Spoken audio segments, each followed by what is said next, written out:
Oke, kali ini aku akan mereview film Indonesia yang baru saja rilis dan masih tayang di bioskop,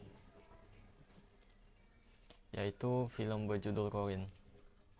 Film ini bercerita tentang seorang guru pesantren yang bernama Ustadz Jailani yang mengajak para muridnya untuk melakukan ritual pemanggilan jin Korin.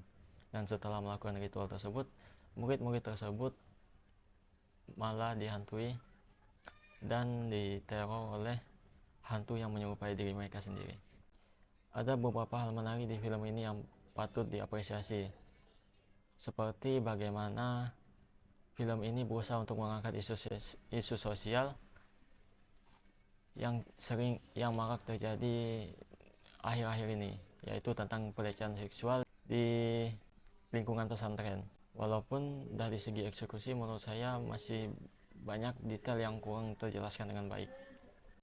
Di sini menurut saya untuk lingkungan pesantrennya di film ini dapat tergambarkan dengan baik. Di sini saya suka untuk penggambaran lingkungan pesantren. Ini lebih terlihat lebih nyata sih dibandingkan dengan film-film yang biasanya lebih dibuat seada-adanya gitu. Tapi menurut saya di film ini lingkungan pesantrennya lebih terlihat lebih nyata dibandingkan film-film lain lah. Di sini saya juga sangat suka dengan acting dari Zulfa Maharani yang berperan sebagai Zahra. Di film digambarkan bagaimana dia sangat ketakutan ketika bertemu dengan Ustadz Jailani. Menurut saya penggambaran psikologis dari Zahra di sini dapat menggambarkan tentang bagaimana kondisi psikologis murid-murid yang tertekan oleh guru-gurunya yang terkadang memanfaatkan kesempatan untuk kepentingan mereka pribadi. Saya suka dengan penggambaran dari beberapa karakter di sini yang menurut saya sangat dapat memperlihatkan bagaimana film ini berusaha untuk menyinggung isu sosial. Beberapa adegan horor di film ini pun cukup bagus menurut saya. Jump scare yang tidak terlalu berlebihan dan beberapa adegan horor menurut saya di sini agak jarang ditampilkan di film-film lainnya. Seperti saat Zahra yang membasuh muka di toilet, dia bertemu dengan seseorang tapi malah ternyata orang tersebut nggak ada. Menurut saya itu cukup bagus sih. Menurut saya ada beberapa kekurangan dari film ini, yaitu menurut saya Korin di sini tidak terjelaskan dengan baik. Apa sih tujuan dari pemanggilan Korin ini? Bahkan Korin di sini pun menurut saya efek di film pun tidak terasa begitu signifikan sih. Malah menurut saya di sini lebih banyak menyinggung isu sosial mengenai pelecehan seksual dibandingkan Korin itu sendiri.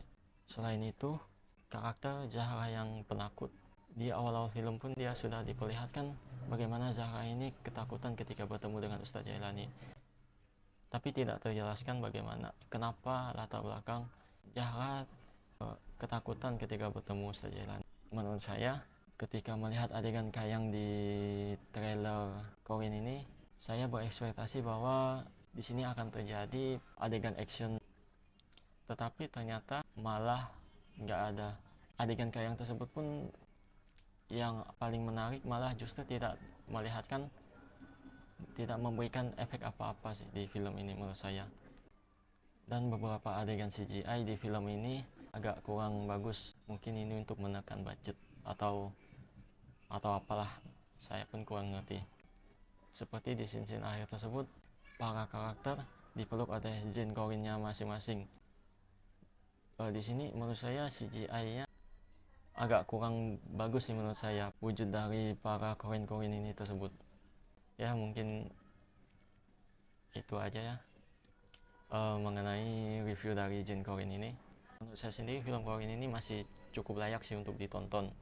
Walau dari segi penceritaan memang menurut saya sendiri masih kurang bagus sih, tapi masih bisa lah untuk menghibur kita sebagai penonton. Bagaimana menurut kalian yang udah nonton film ini? Apakah cukup menarik atau malah biasa aja? Untuk rating film ini menurut saya uh, saya kasih nilai 7 dari 10. Walaupun dari penceritaan masih kurang menarik, tapi saya masih cukup terhibur sih dari film ini. Oke, sekian dari saya. Semua review ini adalah pendapat saya pribadi. Jika ada yang berbeda pendapat di sini, itu adalah hal yang biasa. Boleh juga kolom di komentar. Terima kasih buat yang udah nonton. Kita kembali lagi di review film berikutnya ya.